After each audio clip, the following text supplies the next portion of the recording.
Hello, ladies, and you wonderful homemakers, and all you who want to be homemakers one day. Welcome to Homemakers Radio, a place to listen while you work, while you get something done, just like we did in the olden days. Don't you remember us in the 1950s washing dishes while we tuned into our favorite radio program? And so today I have a lot to tell you, and my notes are so messed up, I don't even know where to start.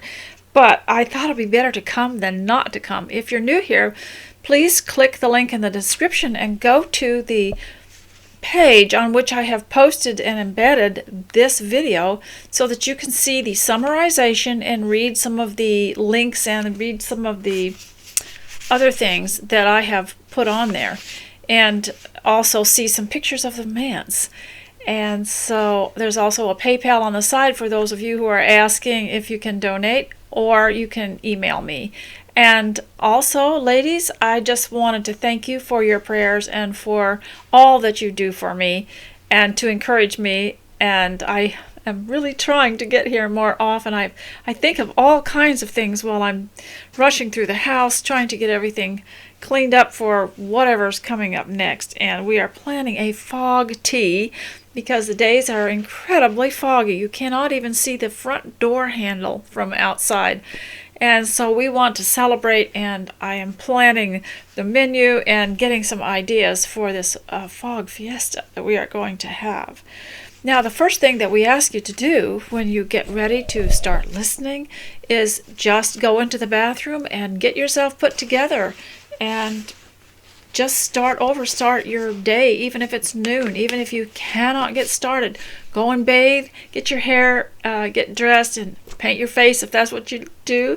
And I am going through a Jane Austen phase of hair and makeup. So this morning I have done it as well as I could, although my hair is not cooperating. And so it is more of a healthy look. So I've been on my Jane Austen walk, and I have had my tea. And so if you have not done that yet and got yourself ready, you need to consider it a responsibility to get dressed and to get prepared mentally for the home. I knew back in the early 60s when people were starting to learn to rush around, getting a quick shower, getting in the car, going somewhere, doing something. I knew a lady who had spent most of her life in a normal way, waking up and getting herself prepared, getting a bath and getting dressed and putting on perfume and fixing her hair, and then having prayer and having her tea and making her list. And others were saying, oh, why do you bother with that? Just come on, let's go, and why don't you get out and do something? And she refused. She said, I will not do that. When everyone else was learning to rush around, she said, I cannot get my mind together unless I have this period of time in which I thoughtfully prepare myself. She would not participate in the world's rush. And I'm so sorry that we have been through that era, that many of our children do not know what it's like to take their time, to think about what they're doing, to think about how they are dressing, and to think about putting their minds to something. And so many women in the home especially wake up with anxiety. And while there might be deeper causes for it, there are some things we can do to get rid of some of it, I think. And I believe that dressing up and breathing too. I've been looking up different videos about breathing and learning to breathe and expanding your ribs and breathing in your stomach and just feeling so good and so full. I believe it saved my life. Breathing. Famous quote, breathing has saved my life. And walking through the house, very important to walk through the house and just kind of take mental note of everything. Act like you own the place. Act like you're in charge, and just feel like you have a great responsibility. And I believe it is a great responsibility to dress up first, because this is the most important thing in taking care of the house.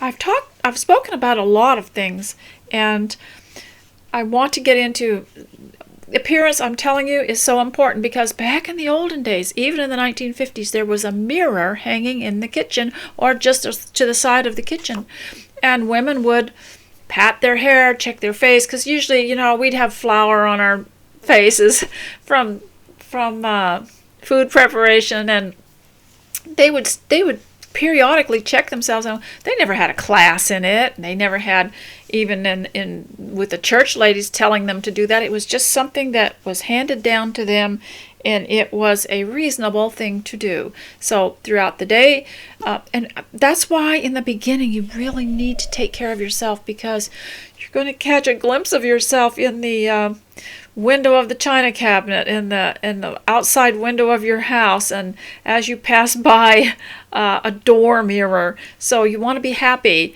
with, how reasonable neatness and cleanness. And so today I also want to start you out with a saying here, and this is from, I have put this on here before, but those of you who are new might not be familiar with it. And with homeschooling, since I'm homeschooling you kids, it's something that you don't just say, oh, I already heard that. You go back and you review and you solidify things in your mind. And a lot of these things I never actually studied myself because I was busy baking bread or washing dishes or other things. And so the children would bring their lesson to me and read it to me while I was working. And I have Homemakers Radio for you. But I have read this to you before, but I just am so astonished at the modern idea that, oh, you already read that. Oh, I already heard that. Like you don't have enough space in your brain to hear it again. There's just an attitude that if you've heard it before, you don't need to hear it again, because your brain changes, your experience changes, and your judgment changes, and you grow and you mature, and sometimes even a Bible account of something takes on a different meaning to you later on. And that's why you need to read through the Bible every year. We just got finished with the ladies' Bible fellowship, and they've all gone home. And I thought while I was still talking, I should just keep talking to you. And they had such interesting observations about the text that we were reading. I like to we take a turn, we read a verse, and as many people as there are there, we read a verse. And then they're supposed to be thinking about what they read, and we get to talk about it. I ask them what their comments are, and they come up with some very interesting things. And I don't remember exactly what the reference was, but we came across something that was talking about going forward and looking forward and forgetting the past. And one of the ladies was very young, a very young girl. I believe she's probably under 20, and she said that she believed that if you reach a part in your life where you're feeling down, you don't stay in there. You don't stay in the pit. You don't. You try to get out. And she said sometimes we make the mistake of just staying in a state of mind that we can't make any progress with. And if you've got dishes that need to be done, and if you've got a house that needs to be cleaned up, and a closet that needs to be cleaned, and storage boxes that need to be gone through, books that need to be gone through, clothing.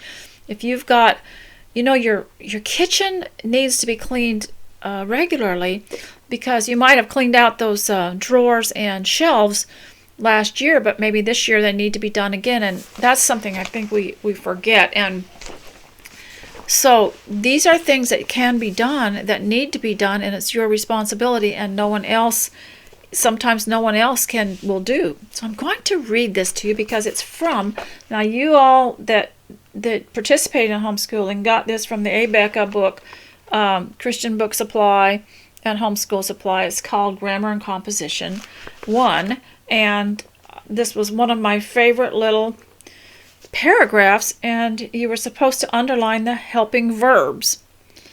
And so I want you to ignore the helping verbs because the passage was so wonderful that I used it as a handwriting lesson and as something to put in their notebooks and also to discuss. So when you get a chance, I want you to discuss some of this, and I will read it to you now. I will also try to put it on the post. We should always be cheerful. The times may be difficult, but a sad and gloomy countenance will not make them any easier. At this point, I would have stopped and explained what countenance was and referred them to God talking to Cain. Why is your countenance wroth? And what is a countenance? I would have discussed that. The flower is made by the sunshine. It is not made by the clouds. Our hearts can be filled with warmth from the good things around us. We may have troubles, but we should not allow discouragement. No one can be completely free from problems. We should extract courage and fortitude from them. We should look on the bright side of everything, and then we can receive the maximum happiness from each day. When I came across that we should not allow discouragement, I've heard people say whenever they feel discouraged, they just tell it, "Oh no, I'm not going there, get away from me." So I thought you would enjoy that. And then also, since our next step is after we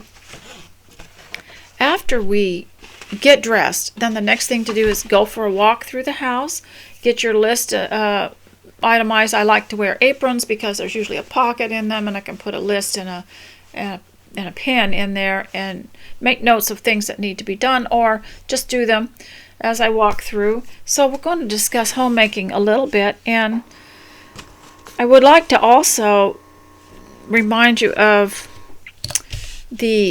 I was telling you about how people, they want to be great, and yet I go and look at videos of people just doing very ordinary things, and they get more visits than the so-called great scientists or the great entertainers or the great inventors or the great architects. And you go and you watch people doing these small things, they are more interesting and get more visits, and so it's a key to find out what is great. And so I wanted to discuss that with you because some people are homemakers now. Many people have come back to the home and wondering if they're ever going to, quote, do anything great. And the greatness will come, and you'll be able to look back and say, all this time I was looking for greatness, and it was right under my feet. It was in my home. It was the things that we did in our home. It was the little acts of hospitality towards our family. It was the kissing of little wounds. It was the preparing food that the family really enjoyed. And that is where greatness is concerned. I had an observation. I was watching one of my sons, and he has children, and of course they adore their mother, and she stays home with them, and they homeschool them. But when he comes home from work, they hear his car drive up, and they just go on full alert. And as soon as he comes in the door, they just practically knock him down, trying to get close to him, and they yell, "Daddy, Daddy, Daddy." And then when he sits down, they're all fighting for a place near him or on his lap. And I was noticing that his older children, you know how sometimes older children, they kind of have the bond between them and their parents kind of gets thin. Well, these older children stand there with I was noticing one of them was standing next to their dad with their hand on their dad's shoulder. And she didn't even know she was doing it. She just was standing there, and they were talking, and she had her hand on his shoulder, and they just didn't seem to notice, but it was so natural. And he really, that to me is greatness. That is just pure greatness right there. Good father is greatness, and he does his share of yelling at them. I keep telling him, don't yell at those. Don't you yell at my grandchildren. But they just have a closeness to him, and I guess the yelling is part of the whole script they have to go through. They know their dad is there if he's yelling at them. And so we want to, also I noticed when I was looking around for things that people were doing on videos and the interest that people had and how many comments they got, that often it was things like preparing a meal, preparing a tea. Somebody was laying bricks. I mean, somebody was watching that, and it really got places. And there was another man that was doing construction, and his people were watching it and enjoying it. But just these little things that they're doing, I mean, they're not little to us, that a lot of great people don't even know how to do, that are considered great. So the world's greatness is not necessarily God's greatness or real human greatness. And but I didn't see any videos of I'll take you to work today, and we'll live stream me at work and in the office. I didn't see any of those. And I didn't see any videos of people working at Walmart all day long, or any videos of people in these jobs that they claimed are so important for women to have. Didn't see anything very significant, not much interest. They're just not interested in that. So greatness is something different than what mankind promotes it to be. So now the house and the home consists of cleaning and arranging. And I may suggest to you that part of the tension in your back and part of the anxiety in your life has to do with your how disorderly. There might be a spot in your house that's bothering you, or that's disorderly, and you might not believe me till you clean up an area, and all of a sudden you're feeling so much better. Now I'm going to read from a book someone gave me called Household Wisdom. And there was a little spot in here I wanted to read because it just had such a sweet, homey look, which we all strive for. But if you're really living in your home and there's people there, it's not going to be as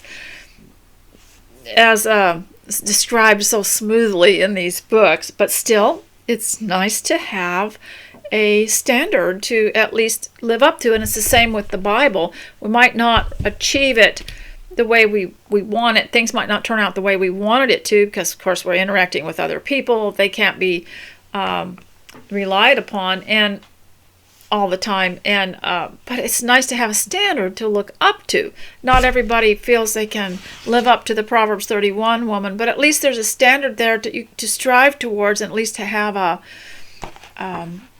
goalpost, or to have a place in their minds that they want to achieve. Even if they don't, at least they're up against that standard. So think of we're going to talk about hospitality, because that's one of our responsibilities, is hospitality. Think of the most welcoming homes you know, and hospitality is best learned and practiced amongst your own family members in the house. Think of the most welcoming homes you know. They are seldom the tidiest or the most fashionable. Instead, words like comfort and atmosphere spring to mind. The cupboard may be untidy, but the bland anonymity of the show house is entirely absent, as the owners surround themselves with much-loved objects. Visitors feel free to set themselves down on the sofa without worrying about untidying carefully arranged cushions. Books on the coffee table are there to read rather than as props, and the kitchen is the working heart of the home. These people lead real lives, and that is what we should all aspire to. Our homes should be arranged for the pleasure and comfort of those who live within, rather than as a showcase for those we wish to impress. I remember one time, some of the children had been outside using watercolors on the front porch, and one of the others had been building something with sticks out there, and then in the house there was somebody messing up the kitchen trying to bake something, and someone came over just to drop something by, or I forget what it wanted, and he said, "Everywhere I turn around there's life around here."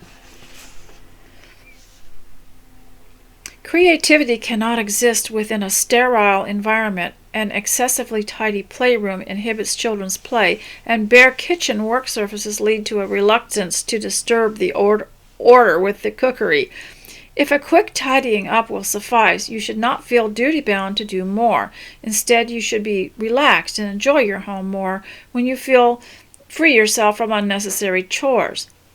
So it is not about cleanliness and tidiness as much as it is about achieving the quality of life which you aspire in the place you call home. Now, I do feel less mind cluttered and mind fog if I do have the kitchen cleaned up, and so and it's very easy for me to get behind in it, just one thing after another. So that is one thing I do believe. So now we want to move on to other things about the home, because you're going to be dealing not just with things, not just with your appearance and with the appearance of the house, but with other things. And since I'm homeschooling you, I'm taking the liberty to fill your mind with things you might enjoy and also have something to listen to while you work. Now, today I want to talk to you a little bit about the Book of Proverbs, because I often use them, and I was encouraged when I was really young to use the Proverbs. But what I learned about them in homeschool is that they consist of usually one sentence with two different aspects, like a wise man hears, but a foolish man goes his own way. So it'd be like two sides to everything. And that's what they were like. And we have our modern Proverbs too. And remember in Wives and Daughters, where Hyacinth's daughter, Cynthia, said, in short, Mama, one can buy a horse, the other must not look over the hedge. And she said, all Proverbs are vulgar. So tell me what that phrase was. One of my granddaughters has the book, Wives and Daughters, and I haven't seen it in a while. And it's best to get 2 copies of everything, just in case somebody makes off with something, because you can make it so interesting that everybody wants one. And that reminds me of my father. When we were eating, and we had a long table, and there were 9 of us, and if anybody said anything like, "Oh, there's something in my food," he would say, "Be quiet, or everyone will want one." So the Hebrew word for proverb means a comparison.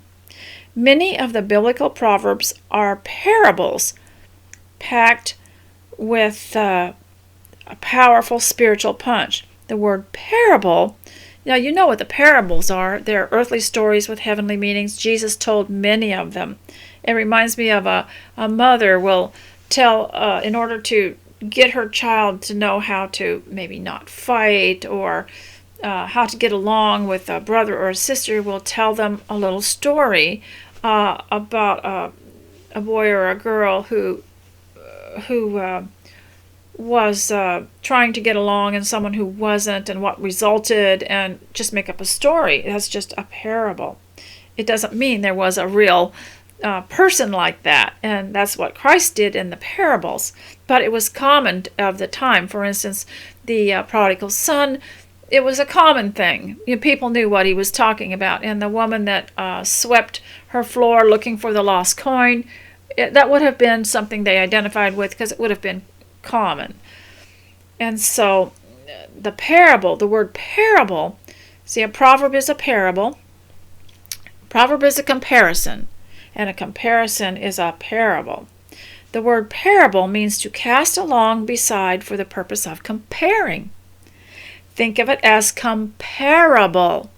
So comparison, comparable, parable. Jesus was a master at using parables, using ordinary, everyday objects, and using them to teach important spiritual lessons that the common people could easily grasp. Mark 12:37. So I wanted to remind you of that, because one of our favorite proverbs was, wisdom is the principal thing, therefore get wisdom, and in all you're getting, get understanding. Now that brings me to something that has really concerned me, and that is the word smart. Oh, they say, I've heard about homeschoolers, they're in the top 10 percentile of, achievement, intelligence, and they're smart. Let's just forget about that, because the Bible doesn't refer to people being smart. It refers to wisdom, understanding, and good judgment. So you could have a beautiful homeschool experience and know a lot of things, just like 1 Corinthians 13 says, if I know so many things but I don't have love, I'm like a noisy brass or cymbal. And so being smart and having a lot of knowledge is not as important as having good judgment, knowing how to apply it. So that's what we want to teach. And the smart thing is just not a very good measurement, because, for example, we had children who weren't interested in some subjects. It wasn't that they weren't smart. Of course, if you're not interested in it, you're not going to read or study it, so you're not going to know anything. It doesn't mean you're not smart. It just means you didn't have the interest. Now, for me, I had an opportunity to learn several different things when I was growing up, but I was not interested in them. Even though I could do them, had a little ability for them, I just wasn't interested. I could do them, but that doesn't mean I wasn't smart. I lacked the knowledge of them because I was not interested. So let's just tap into our interest right now. And you can develop interest in some things that you might not be interested at first. For example, when I read something to someone, they want to know more. And you develop the interest. And so I want to, because I have so many crazy notes here, I want to go into some other things, and I'm wondering if I should do ancient history with you today, and mention a few things about that and why it's important. But in greatness, let's go back to this greatness thing. What is greatness?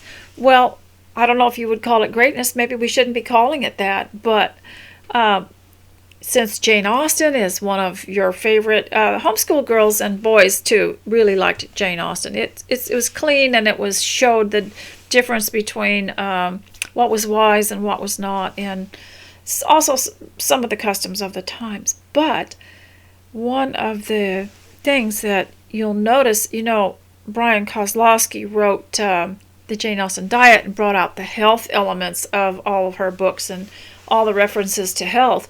And we need someone to write a book called Conversations. I'm sure there is a book out there, Conversations with Jane Austen, or Jane Austen Conversations.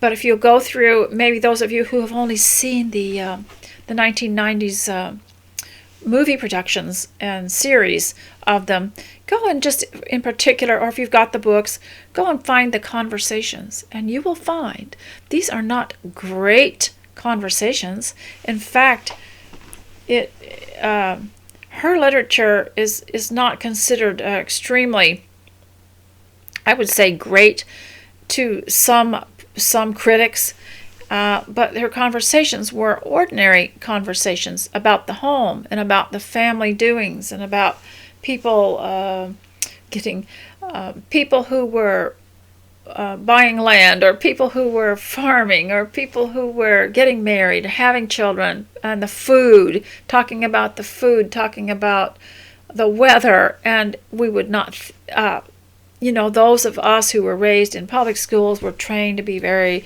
sophisticated, and the weather, talking about the weather is just beneath us, But her whole books are made up of these kind of conversations. And so I would call them great conversations, because they were at least conversations.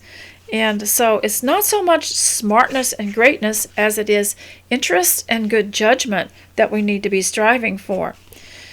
I also want to read a little bit out of, if you'll be tolerant. I've mentioned this several times, but I know there are some of you who are new here. And it was called Simple Social Graces by Linda Lichter. I believe it was later changed in another edition to The Benevolence of Manners. And it was a woman that worked for I think it might have been the Washington Times or the Washington Post. And she was sent on an assignment to do a series of reports on the Victorian life. And of course, they expected it to be, show how far we've come, and how wonderful life is for women now compared to how restrictive it was in Victorian times. And so she began to do some real research, and she read their letters and their diaries, and the newspaper, not so much.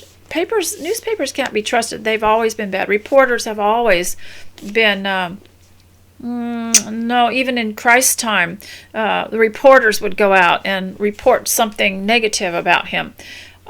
But she instead found, and she'd study their crafts and their needlework and their art and their clothing, and and their recipes and their recipe books, and she discovered so much more about them, and she came away with the conclusion that women were a lot better off in so many ways. And so this book is about generally the home, women in the home. And I really encourage you to read it. It's got a great bibliography, and it's highly intellectual. It has so much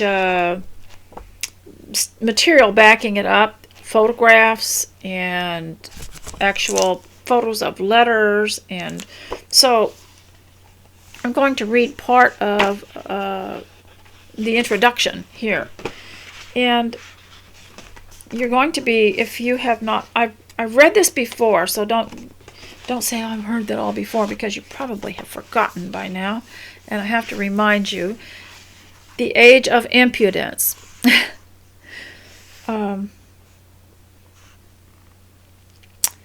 In the 1920s, the word Victorian became a dirty word. Now, I remember in the 1950s, if there was a Victorian house in the neighborhood or anywhere nearby, people thought it was a relic of the past, horrible people that lived in the past, before us, and that they were just horrible, restrictive people that just had cruelty in their lives. And to a great extent, maybe it was true, but I don't know that they were any worse than people are today. But people thought it's just like in the movie It's a Wonderful Life. Do you remember George in, what's her name, throwing rocks, or he was throwing rocks at this old Victorian house, and she loved it. She said, that's a beautiful house, and I'm going to live in it someday. And she did. They bought it, and she fixed it up. But they just had this attitude, about those old Victorian houses. And in the 1960s, people were burning them down, and so a historical society was created. And because people said, well, you can't do that. That is our history. You cannot destroy all this. As a matter of fact, when the car came into vogue, people were piling up these buckboards and coaches and traps and all these, all the old-fashioned way, that the horse-drawn everything, and burning them until someone stepped in and said, no, we're going to save some of these because this is our history. So let me read a little bit about the Age of Impudence, because this is what she's talking about, how with a vengeance these people from the 1920s came in and smashed the Victorian era, where we're all Victorian. Because if you had a grandmother or great-grandmother, great-great-grandmother from the Victorian era, you came from them. So you should never, never disparage that era, because you're part of it, and you are who you are because they lived. In the 1920s, the word Victorian became a dirty word. As the post-war generation set about dismantling their parents' ideals like children attacking a tower of building blocks. I'll always remember an old McGuffey reader that was trying to teach children not to be destructive, and one of them was a story of a child who was, if he saw something sitting on a post, would knock it off. And someone said they are the type of people who, if they see happiness sitting on a post, they will knock it off. As Frederick Lewis Allen recalled in Only Yesterday, his 1931 memoir of the 1920s, it was better to be modern. Everybody wanted to be modern and sophisticated and smart, to smash the conventions and to be devastatingly frank. And with a cocktail glass in one's hand, it was easy at least to be frank. In our own day, Victorian has become a synonym for repression. To those smart young things, today, Victorian was still an entire world view.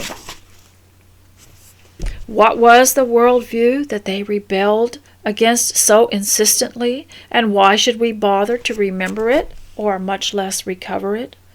You see, this is actually what we're doing by being at home. When I sit here in my dining room, I'm thinking, there must have been somebody in this very spot back in the 1800s, because there's an old well over there that's been covered up that is not used anymore. And I'm thinking she must have been sitting here looking out this window, or there must have been something here, her little garden out there. And we often see a pattern of bulbs like daffodils, a pattern in a square or something growing in the spring that someone planted before us.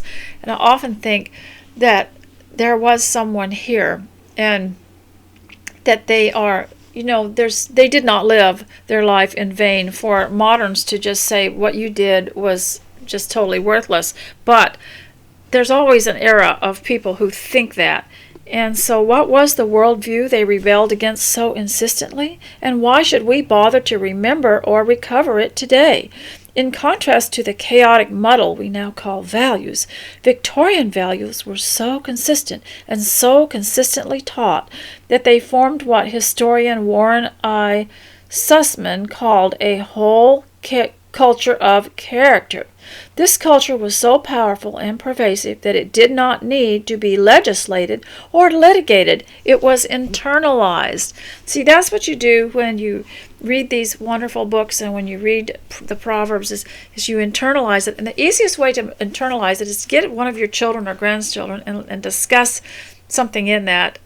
You read a proverb and say, well, tell me what this means. And sometimes they can figure it out better than you, because their minds are not as muddled up as ours from all the indoctrination we received. And so, and that internalizes it when you can discuss it a little bit. And I will tell you in a few moments about, each one of my descendants has to teach me something. So when they call me, I want to know something, and I learned something today, so I'm going to share it with you. Okay, so self-restraint versus sacrifice. And this is probably one of my favorite paragraphs in this book by Linda Lichter. To our own generation, equating love with sacrifice and self-restraint is difficult to understand, much less accept. Isn't love a vehicle of individual happiness? If you randomly stopped people on the street and asked them to assess their lives, most would ask themselves, am I happy? But a Victorian would ask himself, am I a good person? In the seamless web of Victorian connections, self-fulfillment required social virtue. Conversely, the fate of the community depended on a view of happiness that transcended a personal wish list of experiences and acquisitions. As Sarah Josepha Hale, the influential female editor of Godey's Ladies' Book, America's leading magazine for women, put in her 1868 book, Manners, or Happy Homes and Good Society All the Year Round. And this is her quote, "In the pursuit of happiness, the first right step is to seek that which is good to do, not merely for oneself, but for others. Ultimately, we reach the public good." So here is the part that I remember the most. If you randomly stopped people on the street and asked them to assess their lives, most would ask themselves, am I happy? But a Victorian would ask himself, am I a good person and worthy of being happy? And they thought, somewhere in here, it said they thought to be happy would mean they would have to be worthy of being happy. The hallmark of Victorian character is self-restraint, was more than a means to test your mettle. Now, I've told you about self-control and self-restraint. You just find something in your house that you hate looking at, you need to fix, you need to clean up, and do it mind over matter. Put on some music, put on Homemaker Radio, and listen and just dig in, and no matter how much it hurts. And that is, you're going to get control over it. And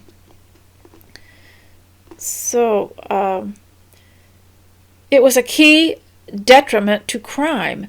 Self-restraint is a key detriment to crime. The rise of modern industry and big cities and a consequent weakening of family ties boosted crime in the first decades of the 19th century. Yet in the second half of the century, crime declined rapidly as a result of what social scientists James Q. Wilson and Richard J. Herrnstein, writing in Crime and Human Nature, called intense efforts to inculcate an ethic of self-control. This fruit of the Spirit. Love, joy, peace, patience, goodness, self-control. In contrast, they note that crime rates rose faster in the 20th century than can be explained by higher birth rates, owing to a shift from that ethic of self-control, to one emphasizing self-inspection.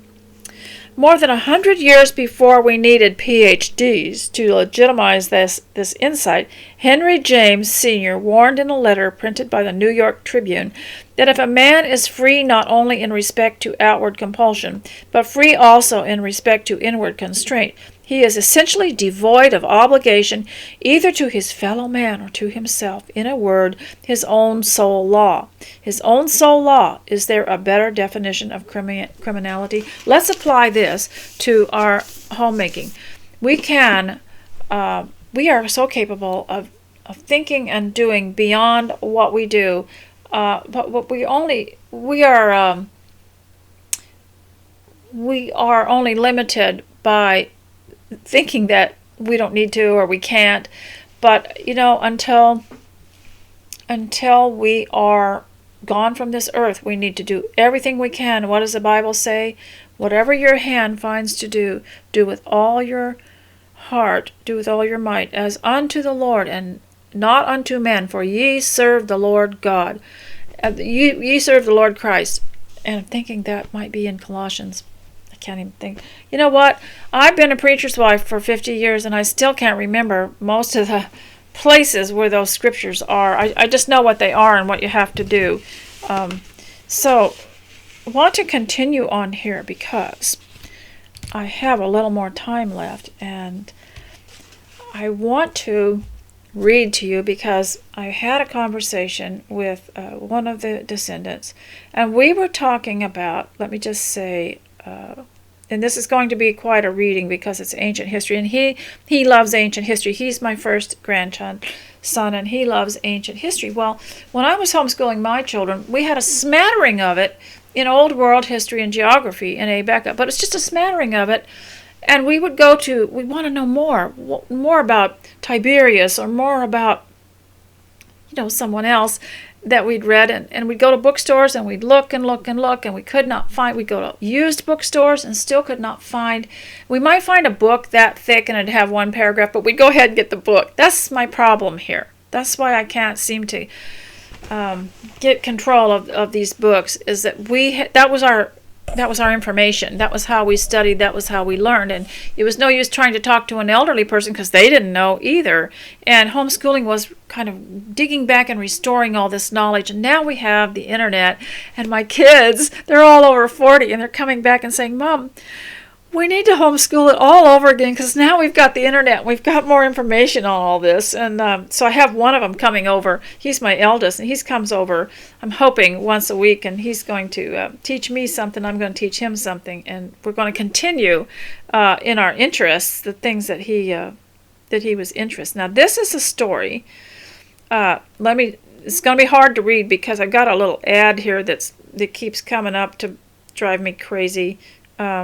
It's blotting out some of the stuff I want to see. But this is about the Battle of, if I mispronounce this, my apologies to the Germans, because the Battle of Teutoburg Forest, Roman history. Okay, I'm not going to read all of it, but because I don't want to bore you, but I'll just give you an overview of it and then read it, okay? So it was about a man named, goodness, I can't think of what his name, Arminius, and he was actually a German, a slave in Rome in 7 AD, and he trained with the Roman army because they often used slaves for their battles, and he trained in the Roman army, and he became very, very proficient in war, and he became the, what do you call it, over the legion, and took a legion of soldiers into this German land and led them into a real swampy area that they weren't familiar with, and the legion was totally destroyed because he had conspired with the Germans to destroy them, and it just disappeared, and it was supposedly a great mystery for a long, long time, and as to what happened to these Roman legions. And but recently, I would say recently, probably, I guess it's in my lifetime, there have been archaeologists that have found the swords and the metal cups and the coins and the chests, the metal chests where they would keep all their supplies, and found the helmets and the shields and the breastplates and the shoes and things like that in this forest preserved, that showed that these legions this must have been what happened to them. They were ambushed. So I want to read it to you because it has such an interesting ending, and so I want to read it to you. And so just let me scroll up to the part where very complicated, some of these war things. Okay, the battle. While modern scholarship is divided on the timeline, Cassius Dio's account, the most detailed of the Roman sources, extends the battle over a period of 4 days. Dio and other sources suggest that while marching for a second day in Germany, various columns reached a pass between the Calcrease Hill and a great bog. You know what a bog is? It's a bayou. It's a billabong. As a whole, the column consisted of roughly 20,000 men and extended 7 to 8 miles, that's 11.3 kilometers, in length. We are stubbornly sticking to our miles and our feet and our inches. We're going to be different than the rest of the world. You see, because here's what I believe about that. If Christ was into the metric system, he would have only had 10 apostles. Okay. The pass they were crossing through it is reported to have been heavily forested and muddy as a result of a torrential downpour. The rebel Germanic tribesmen were stationed along the hill behind a series of fortifications. From this position on the high ground, the tribesmen began to throw javelins and fire arrows into the Roman column. Some barreled down the hill and fought the legionnaires hand to hand. Being on disadvantageous terrain and caught by surprise, Varus's legions were unable to take up defensive formations, and the column may have split in two. Some continued to fight the Germanic insurgents on the Calcrease slope, but a large wall of, and my apologies to the Germans for not pronouncing this, but a large wall of sand allowed the tribesmen to repeatedly attack the legionnaires and then retreat behind their fortifications. A large portion of the Roman column was shattered on this day. So, I'll just go ahead and read the rest of this. If you're not interested, you can now turn it off. But I'm going to finish some of this and then say goodbye. The remains of Varus's legions retreated to the west, probably in the direction of modern Osnabrück, camped on a nearby hill for the night. On the third day, they proceeded through some open terrain and into another wooded area. Here they were ambushed again, suffering heavy losses in part because the cavalry and infantry collided with each other in their efforts to coordinate attacks. Some members of those tribes who had not initially joined Arminius chose to support his cause, and so the army of the Germanic alliances grew. They went over to the other side. On the fourth day, Varus led the shattered survivors along a familiar road in the valley of the Ems. Worsening rains and a violent wind are said to have affected the fighting capabilities of the already exhausted soldiers, however, and the Germanic tribesmen pursued them to this point. Understanding that their total defeat was inevitable, Varus and his officers fell on their swords to avoid capture by Arminius's men. Many other Romans took their own lives, others surrendered, and still others attempted to flee. Only a few escaped to the safety of the provinces. Those who were captured were likely enslaved or sacrificed to the gods, and in total, nearly 20,000 Romans were killed in this engagement, while German losses were minimal. The annihilation of the 3 veteran legions at the hands of the Germanic tribes shook the Roman Empire to its core. Rome's previously successful wars of conquest had steadily infiltrated the empire's sense of superiority. Had steadily inflated the empire's sense of superiority over neighboring powers, particularly those in northern and central Europe. The tragedy in the Teutoburg forest struck fear into the hearts of the Romans. The historian Suetonius writes that Augustus went... This is what I want you to listen to. The historian Suetonius writes that Augustus, that would be the emperor, went months without cutting his beard or hair, a sign of mourning in Roman religious tradition, and often wailed, Quintilius Varus, give me back my legions. That'd be quite a play, wouldn't it? I mean, to make a play of that. Give me back. He just mourned for his legions. And other accounts that I've read said he'd hit the walls and say, I want my legions back. Okay, that reminded me, and I was discussing this with my little grandson, who's, 25? How many sayings we get from history. And I wrote down some from the Bible, like David has met his Goliath, crossing the Rubicon, and what was it? There was another one here. Napoleon has met his Waterloo, and all roads lead to Rome. And when in the 1960s was the last time I think I ever heard a young person just using this as casual figures of speech in conversation. Because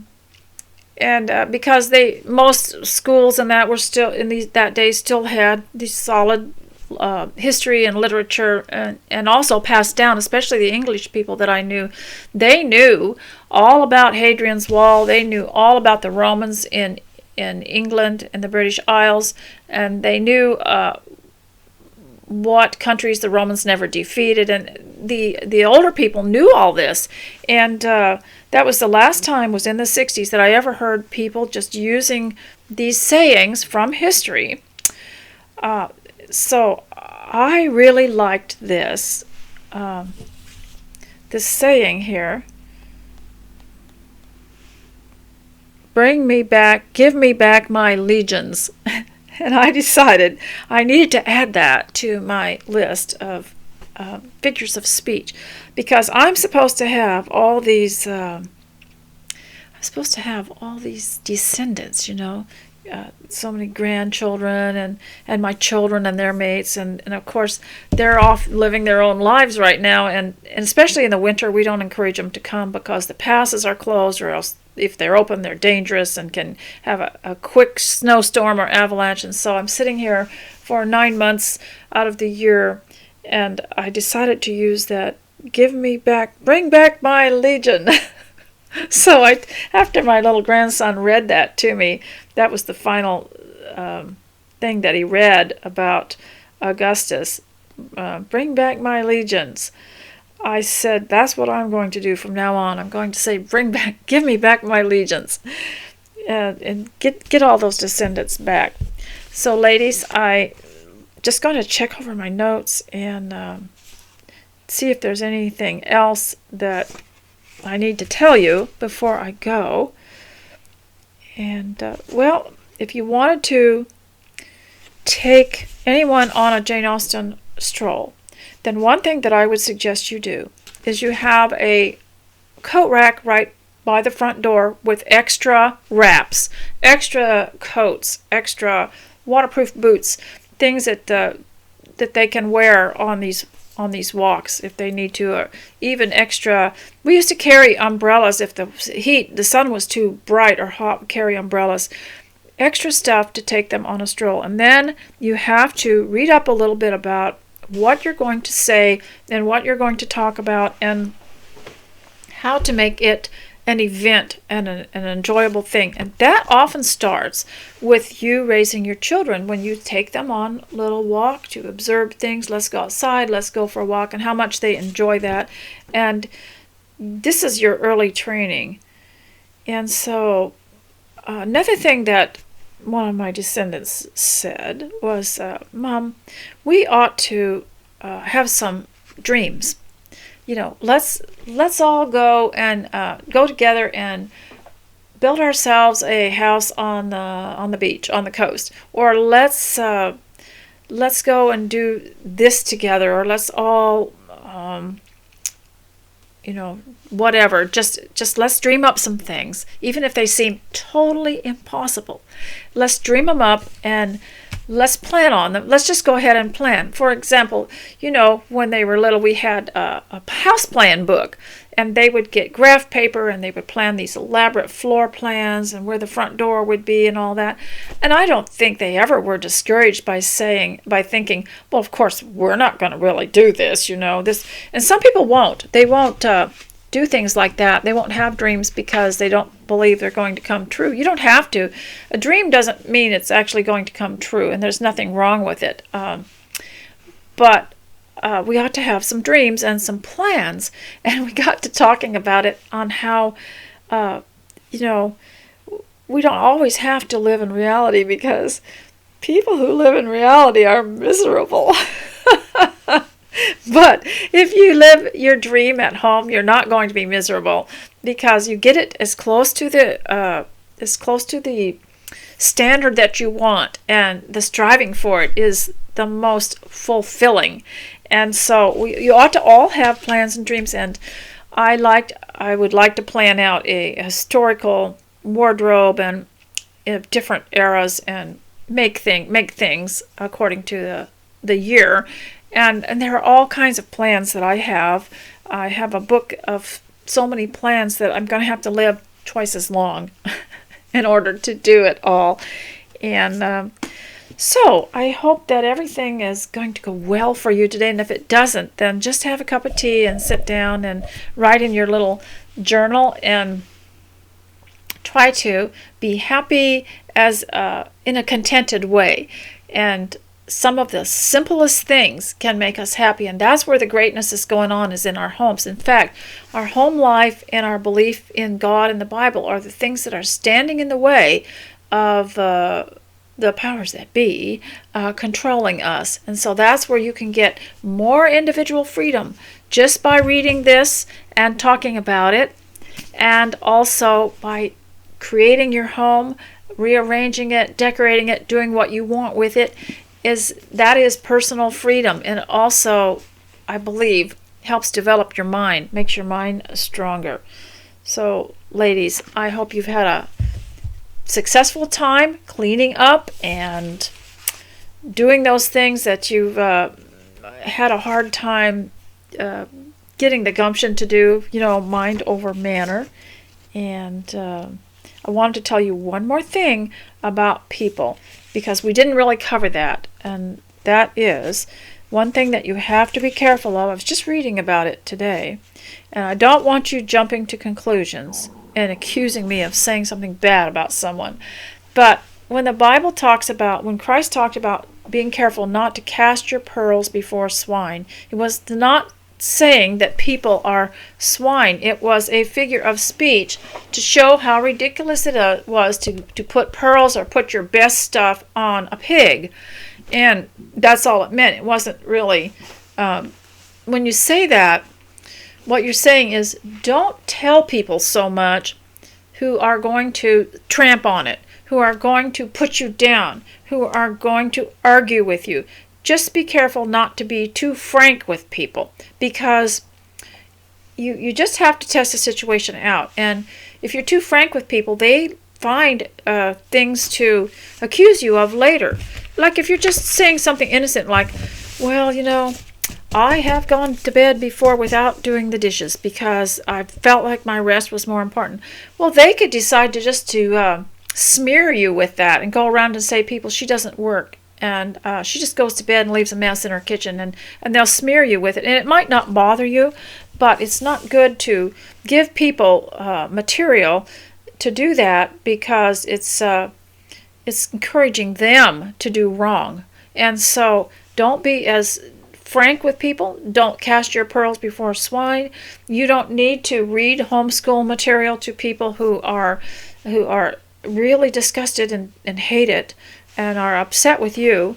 You don't need to tell them all the reasons why you are being a homemaker. You don't need to tell people stuff like that. They can look stuff like that up on the web nowadays. And you need to just be very careful about how much information you dispense, how much frankness you give people, because you're giving. We have a terrible problem now with what's called narcissism. I think it's been mislabeled, because I really think it's just lying. But narcissists like to make people miserable, and they also like to make other people small, so they can feel bigger.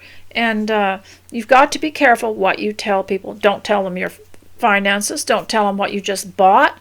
Don't tell them every single thing you're doing. Keep some things personal, because especially if you're married, you don't need to go and tell your friends where your money comes from or what you had for dinner, or you don't need, you got to be careful about that, because they might think, that you're better off than they are. And of course, as we get more and more socialistic and communistic in our countries, people start watching each other more than watching their ideals and dreams and goals take place.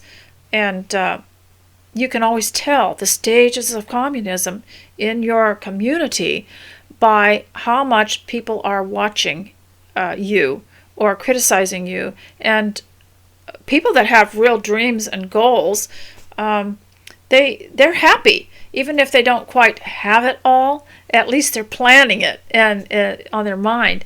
Some of the people of the Depression era actually became authors because they wrote about life as they wanted it to be. They would write an adventure, and it would be them going on the adventure in their heart. And so I think it's really important not to cast your pearls before swine. Be very careful not to tell people. If you tell someone you're going to write a book, they're going to figure out a way to keep you from doing it. And this is the actual unfortunate reality. And so be careful not to cast your pearls before swine. Keep some stuff to yourself and between you and God, and He will bring it to pass. So ladies, be sure to stay close to Christ. And I do appreciate you coming. I really am honored that you would use this as something to listen to while you got something done. And I hope to see you again a lot sooner. Bye.